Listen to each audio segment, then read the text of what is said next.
बिस्मिल्लाहिर्रहमानिर्रहीम। अस्सलाम वालेकुम गाइस, उम्मीद करती हूँ अल्लाह के फजल करम से आप सब लोग ठीक ठाक होंगे। तो आज की हमारी रेसिपी है बहुत ही मज़ेदार और सिंपल तरीके से बनने वाली नमकीन गोश्त की। तो चलते हैं हम अपनी रेसिपी को स्टार्ट करते हैं। बहुत ही झटपट बनने वाली रेसिपी है। तो सबसे पहले तो हम लोगों ने गोश्त को इस तरह बॉईल कर लिया है। गोश्त को हम लोग अच्छे से बॉईल कर लेंगे। ये देखिए आपको नज़र आ रहा होगा। अगर आपके पास प्रेशर कुकर है तो आप उसको प्रेशर कुकर में जो है ना 20 मिनट में बना सकते हैं, और अगर नहीं है तो इस तरह तकरीबन आधा घंटा 1 घंटा लगेगा इसको पकने में। तो गोश्त हमारा अच्छे से गल चुका है। दूसरी साइड मैंने ले लिया है एक कढ़ाई, उसमें मैंने आधा कप के करीब ऑयल डाल दिया। 2 हदद इसमें ग्रीन चिली चली गई है। साथ में हम 1 टेबल स्पून भर के ले लेंगे अदरक और लहसुन का पेस्ट। और गोश्त को जो है मैंने निकाल दिए है, तो पानी से इसको जो है यखनी से अलग कर दिया है। इसको सिर्फ हम लोगों ने ऑयल में जो है ना अदरक लहसुन के साथ जो है हम फ्राई कर लेंगे। चम्मच हम इसमें चला देंगे।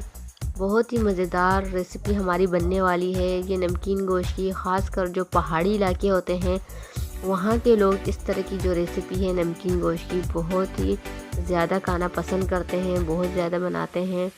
तो ये वहाँ की रेसिपी है। इसमें बहुत ही कम मसाले जाते हैं। तो इसमें नमक चला जाएगा हस्बे ज़ायका।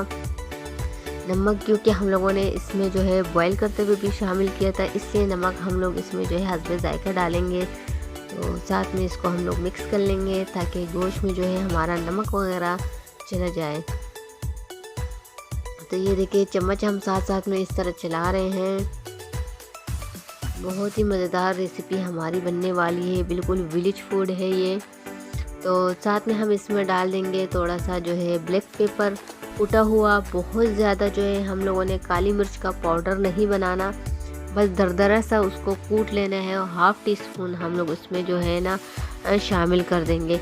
ब्लैक पेपर से इसका फ्लेवर बहुत ही यमी और ज़बरदस्त हो जाता है। तो ये बस नमक और ब्लैक पेपर और थोड़ा सा इसमें अदरक लहसुन का पेस्ट चला गया है, ग्रीन चिली है, बस इन्हीं के साथ ये बनेगा।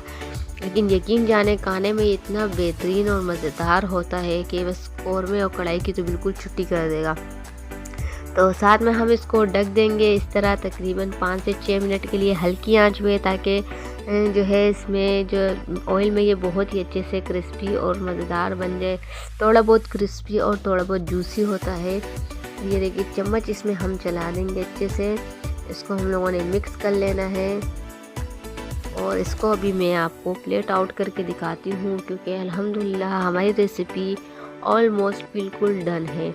तो इस तरह मैं अभी इसको प्लेट में निकाल देती हूँ। आप लोग भी ज़रूर ट्राई कीजिएगा। कभी कभी जो है मसालों वगैरह इस तरह के खाने से दिल भर जाता है इंसान के। तो इस तरह सिंपल रेसिपी भी बना लिया करें, ये भी बहुत ही टेस्टी और मज़ेदार होती हैं। तो ये देखिए इस तरह मैं इसको प्लेट में निकाल के आपको दिखा रही हूँ। तो इस तरह हम लोग जो है सारा का सारा प्लेट में निकाल देंगे। तो इसका जो है फाइनल लुक में भी आप लोग साथ शेयर करती हूँ। बहुत ही झटपट तैयार होने वाली रेसिपी है।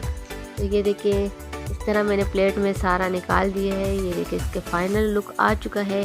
अगर आपको मेरी सिंपल और आसान सी मज़ेदार सी रेसिपी अच्छी लगी है तो प्लीज़ इसे लाइक करें, शेयर करें, कमेंट्स में अपनी राय ज़रूर दिया करें। फिर मिलेंगे इंशाल्लाह एक और अच्छी सी रेसिपी के साथ। तब तक के लिए मुझे इजाज़त दीजिए। अल्लाह हाफिज़।